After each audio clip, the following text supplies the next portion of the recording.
Hey, it's John with Internetic with another scam for y'all to take a look at. This is the refund scam. We've done this a few times in the past. This one's a bit more in depth. I've actually got one of them to work with me to connect to my virtual machine so I can show you how this works. There is an accompanying video with this one that's quite long where we actually step through each of what they're trying to do and how they're doing it and basically their approach.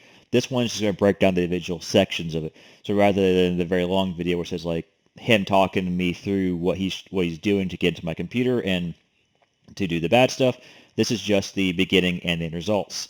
So as we began is they sent me an email.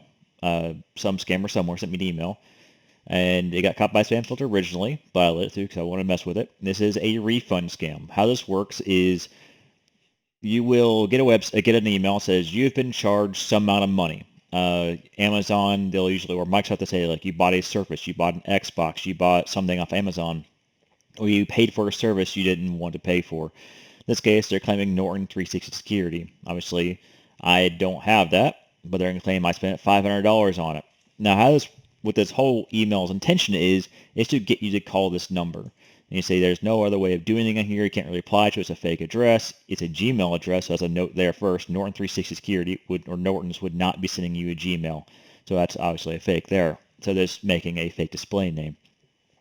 So what you do is call this zip line that will take you back to a Indian call center so they can start doing their stuff. Once you call them, they're going to ask you to install a few pieces of software. In this case, they use AnyDesk. This is my virtual machine we're showing here. It's not connected to the internet anymore, so it really won't show much. Then we've got AnyDesk down here. So they connected to AnyDesk. They set unattended access. That means they would let them access it at any time without me being at the keyboard. Using this, they actually installed TeamViewer as well, and then they installed Screen Connect. These are all three legitimate remote access services.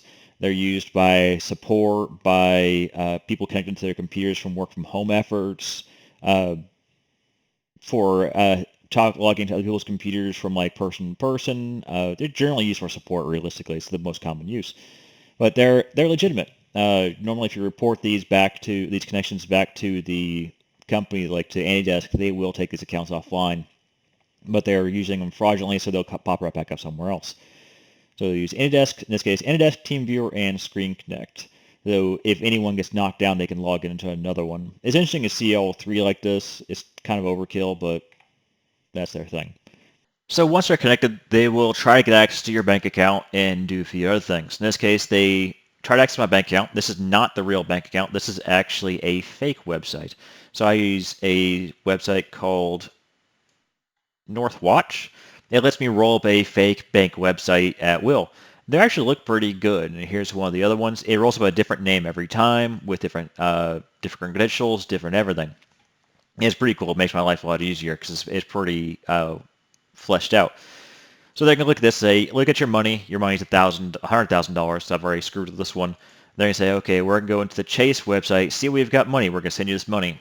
They don't want you to look up here. It says demos. This is not actually Chase's website. This is like a training or a demo site used for when you're trying to learn how to use a Chase bank thing. Then they're going to pull up this little thing. Let me find it again. I thought this was actually pretty clever. So this is actually a batch file. Batches files aren't really used that much anymore. They're basically a way of running several commands in sequence. In this case, it's saying show this stuff. So it's saying make the color of the background A0, which I think is like greenish. Welcome Chase Bank Sever. I'm not sure that means server. And it's going to do this stuff. So it's fairly rudimentary, but it kind of lends credence to what they're trying to do. So we'll run this one. There's nothing actually dangerous in this one. It just takes text. In the full video, you see what they do with this. It's quite clever. So they maximize this. And look, here is our whatever transfer site, right? I couldn't imagine a bank ever letting you access their internal server stuff. So they can say type in a name, and it says verified. Yeah, not really. Test. Verified. Area code. Verified. All it does, it verifies anything you give it. It does not care. So this is where the scam comes to play. I mean, we're all leading up to a scam anyway, but this is like the crux of the scam. So they're going to tell you is you need to give them $500, even though the email said $499.99. It has to be 500. The reason for this is, as you see in the longer video, when I type 500 in here, he hits 0 real quick and hits that. So it looks like it's legit. And it's like, oh yeah, you typed the wrong thing. He'll freak out and go, oh my God, you typed 5,000 and we're supposed to get 500. Yeah, a refund company would not trust you to enter your own information. It'd be like, yeah, no, that's dumb. Um, so he types that real quick, so it looks like my bank got more information or more stuff than it actually did. So he's going to enter through it a few times, and it'll close itself. That how he makes it look like my bank has more than it actually does. So this is the fake bank website. He'll black out the screen and pull up the devs tools. So in Chrome and Internet Explorer and Edge and a few other, I'm not sure if they all have it, but I know most of them have it. You have this option here of actually going in and modifying stuff. It's messing with me a little bit because I've actually got internet turned off, so it's going to mess with things. So he's actually not changing the amount of information in this fake bank website. He's actually changing how it's displayed. So I'm trying to find it again here. It stops moving around because of what I've done to it. Where is...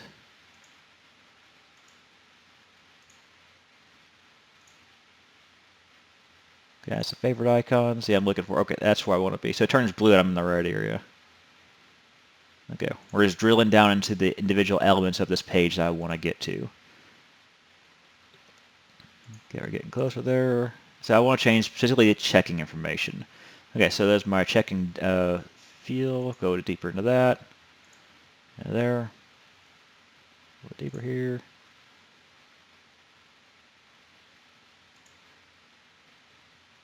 Okay. Okay, so there's our $100,000. So what it's going to do is say, originally this fake one had like $5,000 in it. Is going to claim that I accidentally put 5,000 into it as well. So he just goes in here, blanks out the screen, and changes this value to 10,000, and turns this off. So all of a sudden, your $5,000 bank account has $10,000 into it. They're going to claim you have to send them the money back. Oh my God, I'm going to lose my job. I have to have that money back. So I didn't really go past this part because this is where they actually have to get money. And I was like, no, we're not doing that. So what they'll do is say you owe us $5,000 or $4,500 or whatever, depending on how they do the math here. We need that money back to us. So I can say we want that money. You have to go to the bank or go to wherever and do a wire transfer or pull out gift cards or whatever to get us the money. They'll do anything, any way that you can get it to them in a way you can't take back, they will accept. I mean, it doesn't matter how they get it. They'll take it and they'll never get it back. And then later on, you're going to look at your bank account, and you thought you had $5,000. Now you have 0 because you sent them $5,000. This is kind of a variation on the bad check passing. They'll say, you have $5,000 in your bank account. I accidentally wrote the check for too large, so I gave you like an extra $1,000 I wasn't supposed to. Can you give me that money back? Even though the check is a fake check, you give them $800 or whatever. And the check bounces later on, and you've given them real money, and you've lost the money that never existed. That's kind of how this thing works.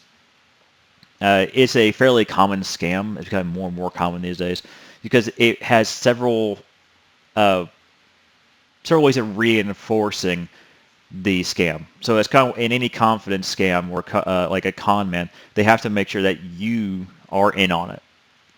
In on it-ish, how I should say that. They want you to trust them. They want you to be involved in the scam. Because they say, yeah, they step you through it each step of the way. You don't really trust them. Because as soon as it comes time to give them money, you're like, no, I'm not doing that. But if they have you type in that number, they have you set up the account, they have you touch these things, you become invested in it in one way or another, either emotionally or intellectually or whatever. You become brought into it. Like suspension of disbelief in the movie, essentially. There's like, yeah, I did that. No, in this case, in like that fake program, I didn't type 5,000, I typed 500. I know I did because I very intentionally did it that way. But if you didn't know what was going on, you very likely would have gone, oh my God, I'm sorry, I didn't mean to do that. I don't want you to lose your job. How do I make this right? No company, no real company would do that, obviously. They're not going to walk you through access to your bank or walk access to their bank or access to a transfer server or something like that. They're not going to do that. That's how this scam works. If you want to watch the full video, it is quite long, but I think it's enjoyable. I've cut down as much as I can to it. I think it's about a half hour long after I cut everything out of it. In the end, I started screwing them. I told them, like, I'm not giving money back. There obviously was no money, but I was just role playing. I was like, I'm not giving money back. It's mine now. It was fun. This one's a good one. If you see any more scams out there, send my way. I'll take a look at them. I'll try to break them down for you. Thank y'all.